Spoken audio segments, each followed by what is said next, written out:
Hi guys, welcome back to the channel. So today we're going to be checking out 10 things to know about Finns before moving to Finland. So if you're planning on moving to Finland and you clearly don't know how the Finns react or how they act, right? I think this video should do justice to us because I haven't been to Finland before and I really want to visit that country. So I think this video should do justice to our curiosity. So let's go check this one out and I'll be back.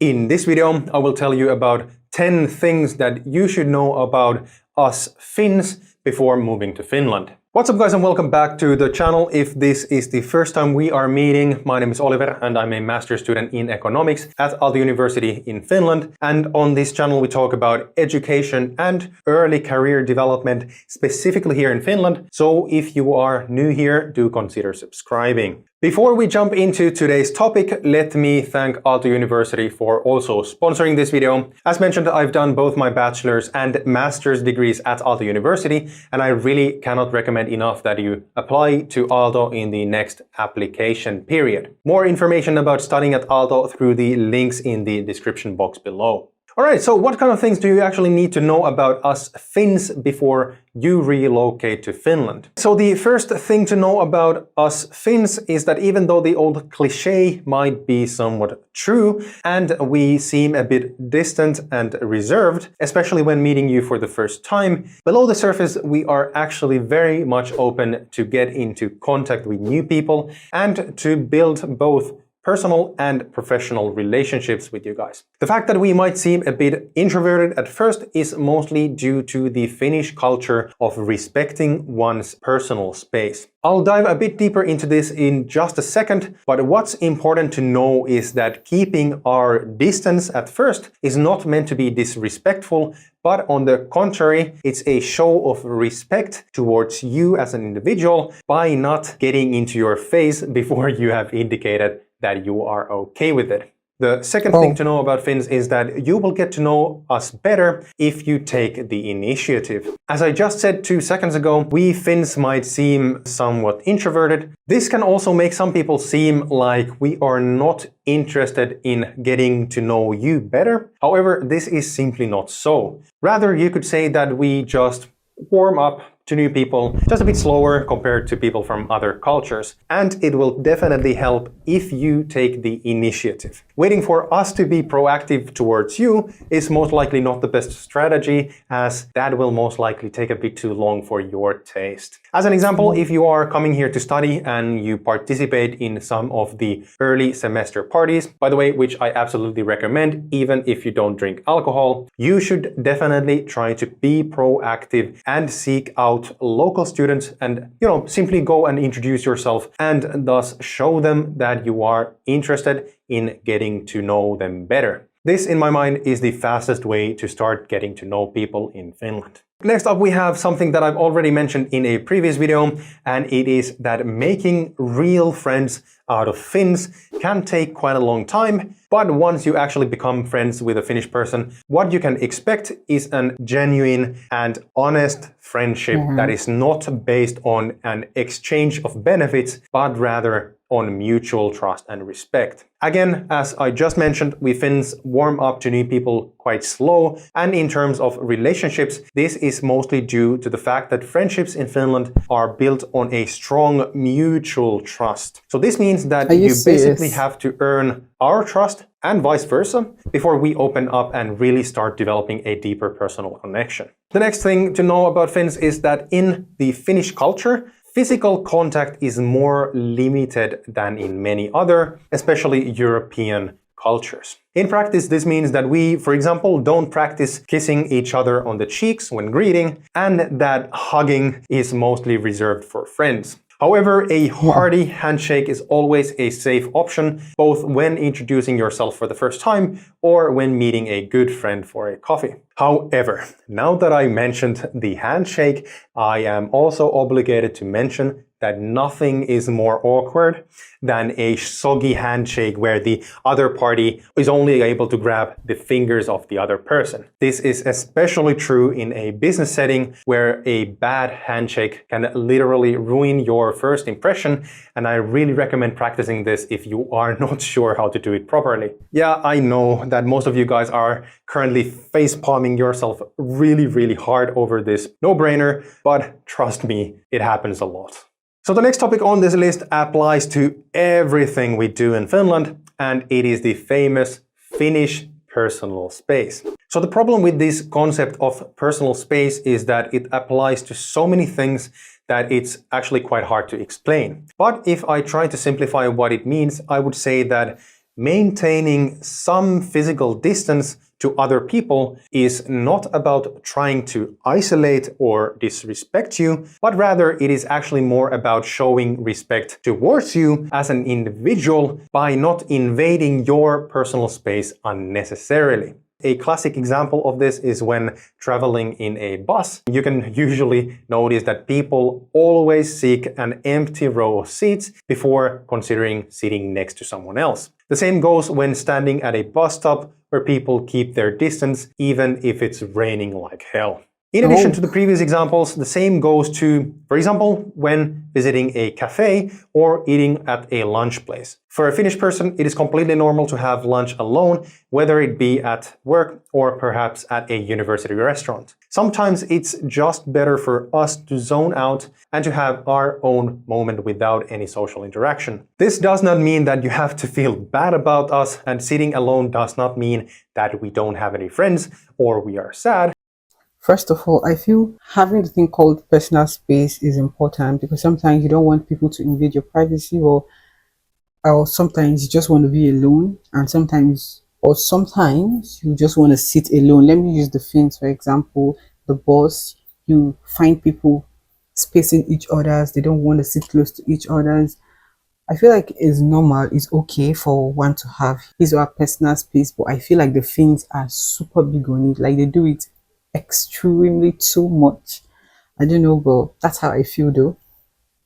But rather it's just our way of taking a breather or a break, to put it into other words. Again, another example this applies to is our homes. So in Finland, our homes are basically our castles where we can feel secure and where we can relax without anyone intruding our peace and quiet. So it is also a space that should not be invaded without warning, and this means that it is not that normal for people to show up at one's door unannounced. Rather, if you want to hang out with someone, it is more considerate to actually make an arrangement or at least call first. Alright, next up, this is nothing revolutionary, but it's still good to know. In Finland, almost everyone speaks good English, and you can get really far without learning a single word of Finnish. Anywhere you go, especially in the larger cities, if you need any assistance, you can be sure that the first person you bump into speaks good enough English to help you out. Even though almost everyone does speak fluent English, it might not seem like that at first because of something that is almost a national trait, which is the fear of failure. So many people have this almost instinctive fear of looking goofy because they think that their English is not good enough. And this is why some might feel a bit hesitant to use English at first. But as I've already mentioned, if you take the initiative and just keep up the discussion, they will soon warm up and this fear of failure will ease out. In my experience, the first time you might experience some real issues with not speaking Finnish is when looking for a job, especially when looking for a part-time job in the service sector. So most of these jobs require Finnish, as the majority of the customer base is actually Finnish. However, here, the further you are in your education and the more specialized positions you apply for, the less likely it is that Finnish skills are required in order to do well. Alright, next on the list is the fact that we Finns don't really like to oversell ourselves, but rather most of the time we more or less undersell ourselves. This can be often seen, for example, when giving a Finnish person a compliment like, "Hey dude, you're really ripping the guitar. I guess that you've been playing it for a really long time." To which one would appropriately reply, yeah, thanks. I've been practicing for like 12 years or so, so I guess I'm getting okay at it. I'm sure that you are much better at it than me. I know it's funny, but that's just the way we are. So this cultural trait is also seen a lot in different business settings. For example, when a Finnish person applies for a job and he or she is asked about their, let's say, technical skills, they will absolutely not oversell themselves. And when they say they are proficient at something, you can absolutely trust that they really are. Of course, it is also good to know that being humble and not overselling oneself means that we also expect that from other people as well. And seeing someone brag about themselves or their accomplishments is in general just seen as douchey. So the next thing to know about Finns is that we are in general brought to be honest and direct, and sometimes even too honest, to be quite frank. What this means is that we like to tell things as they are rather than beating around the bush. If things are good, we are going to tell you that they're good. On the other hand, if things aren't really going smoothly, we will most likely tell you so. So at face value, this kind of honesty and directness might not seem like a bad thing. You know, of course, everyone likes honest people who tell things as they are, but at times this might actually not be the most optimal way to go, as some moments in life might just require a bit of diplomacy and discreetness in order to get your message through. The thing is, we aren't really good at that, and there might come times when you think that this kind of Finnish directness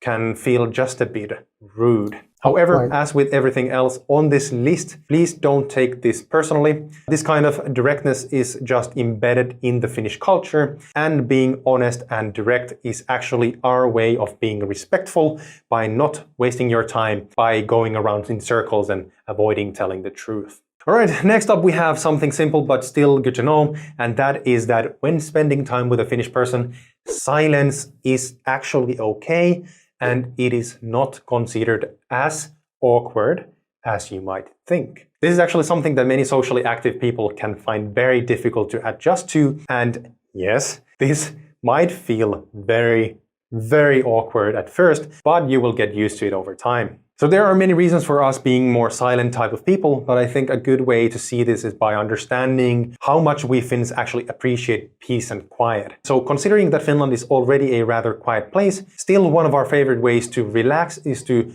drive to our lakeside cabins in the middle of nowhere just to enjoy the absolute silence of nature. This kind of appreciation of quietness and personal space is embedded deep into us as people, and here it is considered completely normal. However, this also has to do with the last topic on the list, which is that we are not good at chit-chat. So small talk is a topic that is usually not seen as a strength of the Finnish people. We are simply not good at it, and we are very much known, especially in the business circles, of being people who appreciate when you go straight to the point. But you know, of course, when getting to know people and when building personal relationships, small talk is a necessary part of the game, but just know that we aren't that good at it, and it can be one of the leading causes for these long, awkward silences when no one really knows what to say. However, as said previously, the remedy here is for you to take the initiative and try to build up the conversation. You know, actually the funny thing is that most Finns are really good listeners, and while we might not have that much to say or to contribute to the conversation, we love to hear about new things and to learn about new cultures and how they relate to Finland. This also means that comparing your culture to ours is also a great icebreaker with new people. Alright, that is it. This was a bit of an information dump. Okay, this was totally nice. I enjoyed every bit of it because I feel like he spoke his mind, and that's okay. We all know the Finns are not big on talks. They love their personal space and so on, right? And it makes sense. But as a foreigner, when going there, trust me, you will not be impressed. You'll see some turn off, which is okay because it makes you get to know much about the Finns. And to me here, I've reacted to a couple of Finnish videos talking about the same thing and even more.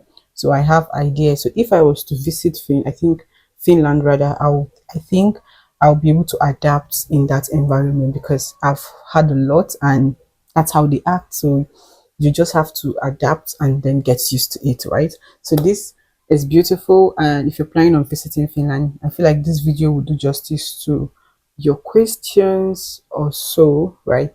I hope you enjoyed this. Contribute more on the comment section, and yeah, I'll see you guys in my next one.